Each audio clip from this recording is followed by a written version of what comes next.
Welcome back, everybody. Thanks for joining me in the record room. Haven't done a video for a while. We are deep into fall here, but I got a bit of a break from the rain, some sunny weather today, so I thought I would take advantage of the lighting conditions and try and show some recent spins and new arrivals to the collection, including my very first new Japanese vinyl. I did take an earlier run at this video with some of the same records I'm going to show. I'll do some different ones today just to mix it up. I ended up kind of deleting that earlier video. I wasn't that satisfied with it, but I'll try and make a better run at it this time, but apologies if you did watch it the first time around. First ever Japanese vinyl.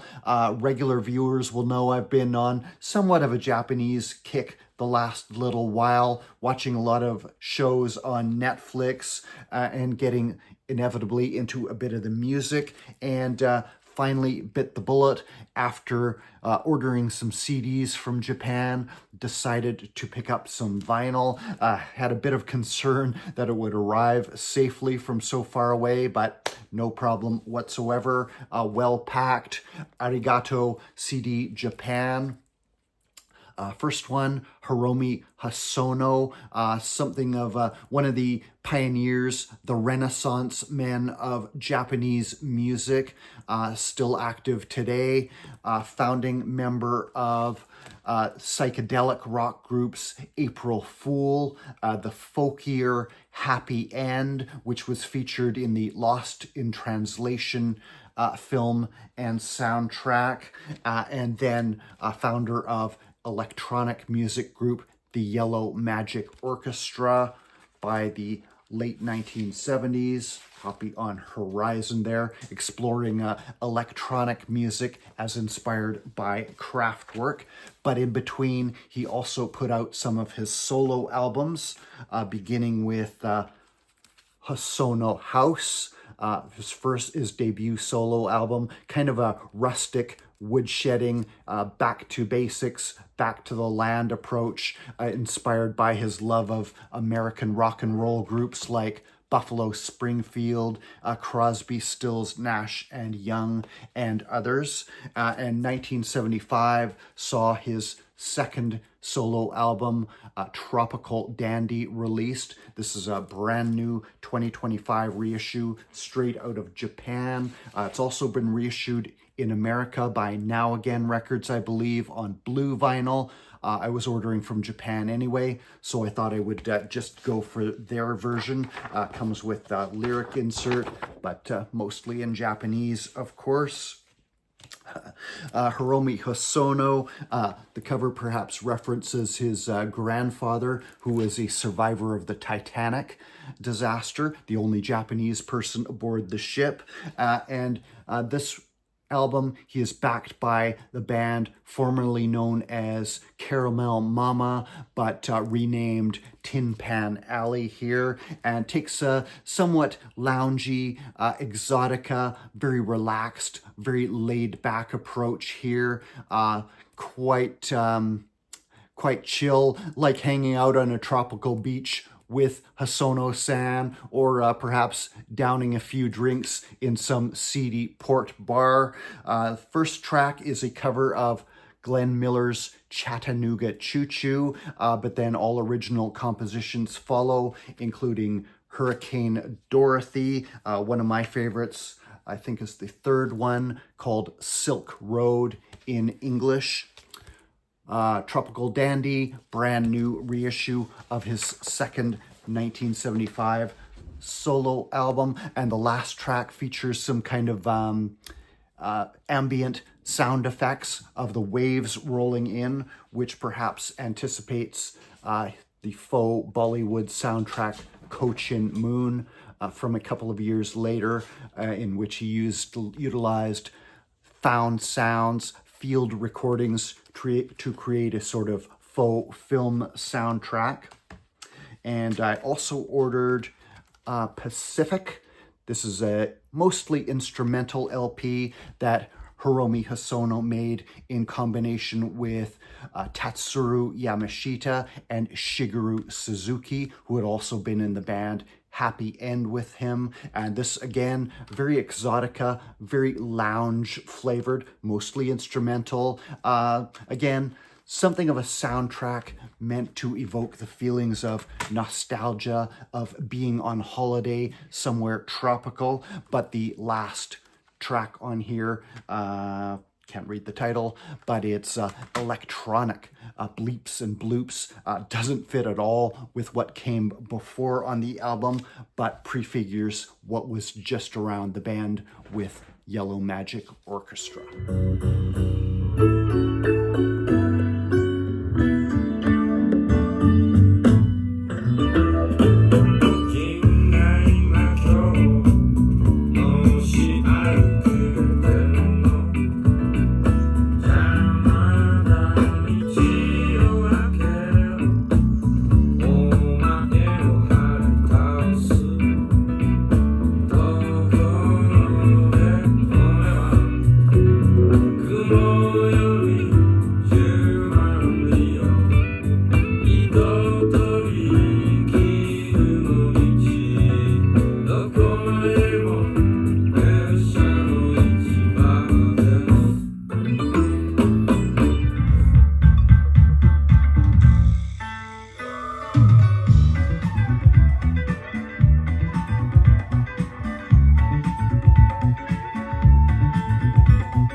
Many styles of Japanese music have seen a resurgence of interest, of popularity in the West the last several years. It seems all things Japan are in fashion these days, trending on streaming sites like Spotify, on TikTok, and that in turn spurring on reissues of physical product on vinyl and CDs. And the genre of city pop may be at the forefront of this new interest in the West. City pop first kind of introduced to me through a series of compilations, 3 volumes put out by Light in the Attic Records. Pacific Breeze, the first volume here, running to 3 so far. Listen to these a lot over and over. Still actually have them on rotation digitally in the car. Great driving music, meant to evoke that feeling of being young, carefree, upbeat, up-tempo music, maybe meant to soundtrack a holiday somewhere warm. And the second volume of Pacific Breeze featured Last Summer Whisper by singer Anri, one of kind of the artists that has seen a new wave of popularity through this resurgence of interest in Japanese city pop. Wasn't sure I was going to go further into city pop beyond those compilations, start getting into individual albums, but I thought I would give it a bit of a try, dip a toe in the water a bit further, if you will. So I picked up Anri's Timely album from 1983. Tried out the CD first. Maybe I'll try and get the vinyl at some point. Seems to sell out quickly. Anri was born Aiko Kawashima, singer-songwriter who's divided much of her time between Japan and Los Angeles, where I think she eventually relocated permanently. This is her 6th album from 1983. It's produced by Toshiki Kadomatsu. First track, Cat's Eye, very upbeat, up-tempo dance number. It was the theme song to an anime cartoon TV series. Apparently one of the first Japanese pop songs to be used in that context as the theme to an anime show, which has carried on ever since, as far as I understand it. And really nice CD packaging here, by the way. The CD itself, Comes in a little sleeve, which I'd never seen before until I started ordering Japanese CDs.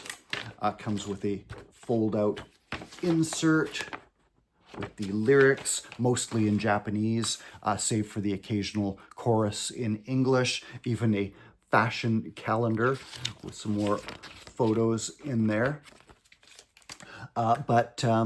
Basically 80s pop. If you grew up in that era, this sounds very familiar. Just the songs and the language is a little bit different. This is from 1983. Actually sounds, to my ears, a little ahead of the times.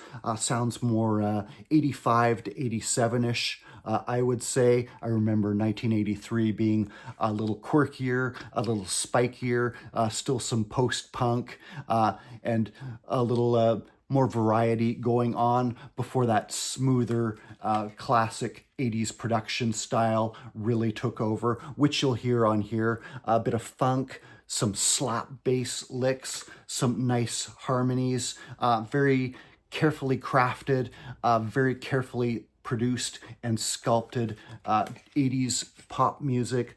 Includes number of hits, and the CD version actually includes Remember Summer Days, one of Anri's key songs, kind of associated in latter day times with this album, though it did not originally appear on it, and vinyl reissues have omitted it, but it is on the CD version.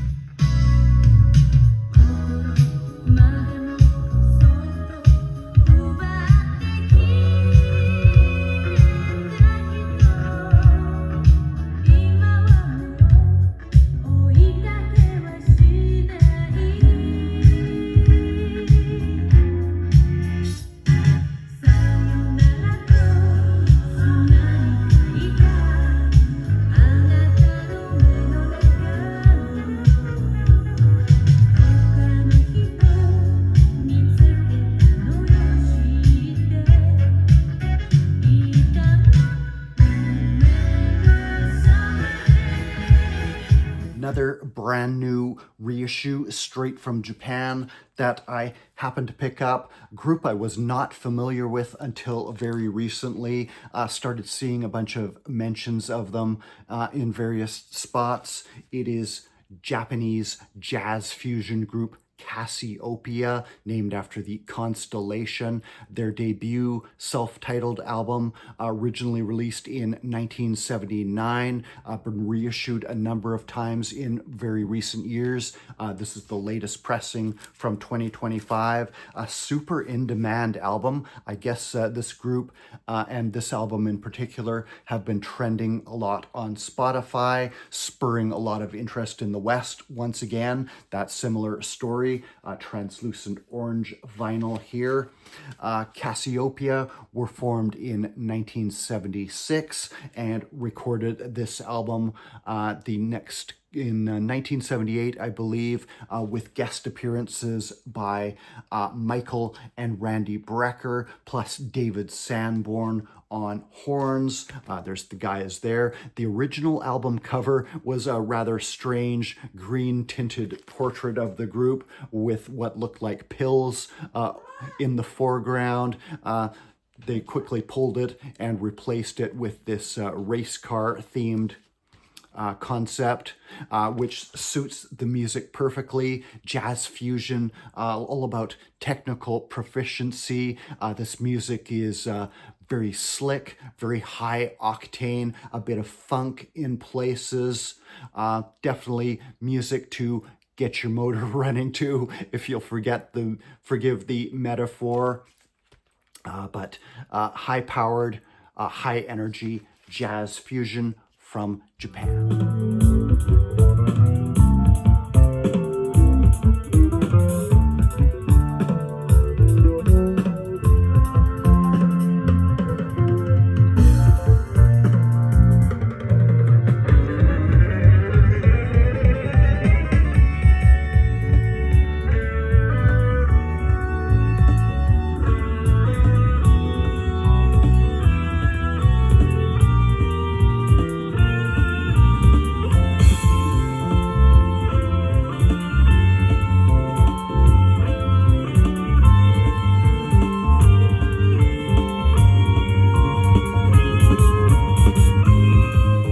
Another Japanese group that's enjoyed a real upswing in recognition and popularity in the West the last few years through trending on streaming sites, a number of videos on YouTube made about them, getting a lot of views, but mainly on the digital side of the music spectrum, not necessarily focusing on physical items like vinyl or CDs, but Western audiences catching on to the group's 1996 album Long Season, hailing that as a masterpiece of the group of its era by a younger generation that would never have heard of it at the time.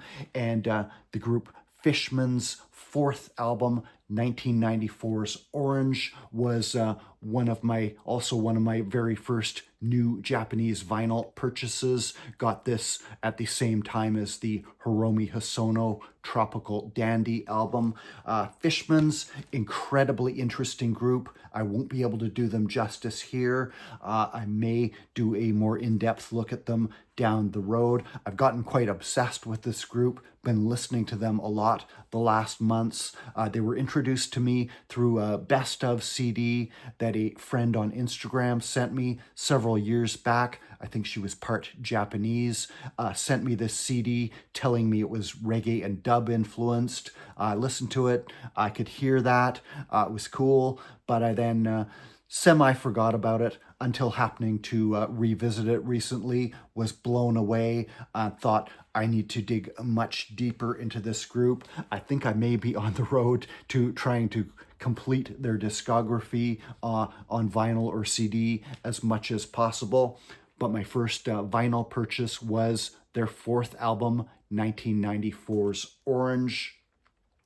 At this point, the band had started working with producer and engineer Zak, capital Z-A-K, something of a Brian Eno-like figure to the group, which saw them beginning to broaden their parameters, move beyond their sort of Japanese pop, reggae, and dub early influences and expand their sound into sometimes quite trippy, hypnotic, sometimes soulful or even funky pop, reggae, a bit of electronica music.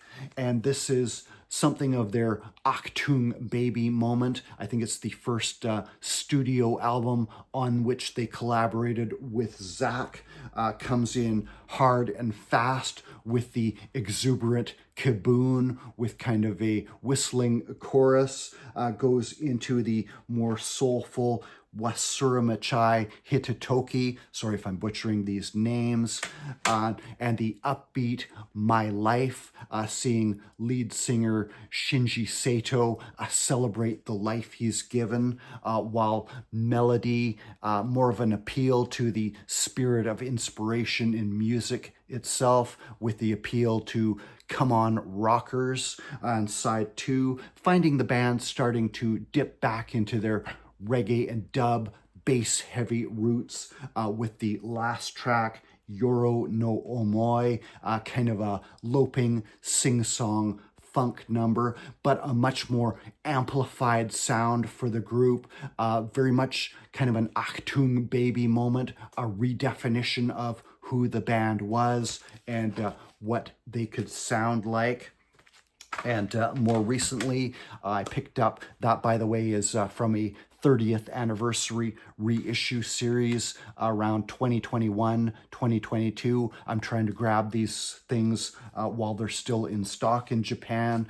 Typically, Fishmans, very expensive, hard to get in the West. And more recently, I grabbed a couple of 12-inch singles, also from that same inch series. Go Round This World finds the band dipping into a bit of soul and funk.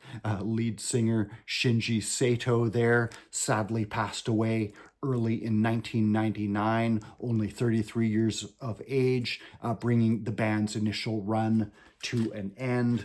And this includes some remixes, Smilin' Days, Summer Holidays, with the Kick the Space Echo session, adding a lot of big beat electronica elements to it, and a remix of the title track, called the Naked Funk Mix. Also a remix of another song by them, Future. And also got Melody, which is a track from the Orange LP. All of these are from 1994, at which the band was ramping up for their run of albums that would see them become more acclaimed in the West. The next 3 studio albums called the Setagaya Trilogy, becoming much more popular in more recent years than they ever were during the band's initial run. The enigmatic and late Shinji Sato.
That's it for today, guys. I do have some more Japanese vinyl and CDs on the way, so stay tuned for those as they arrive.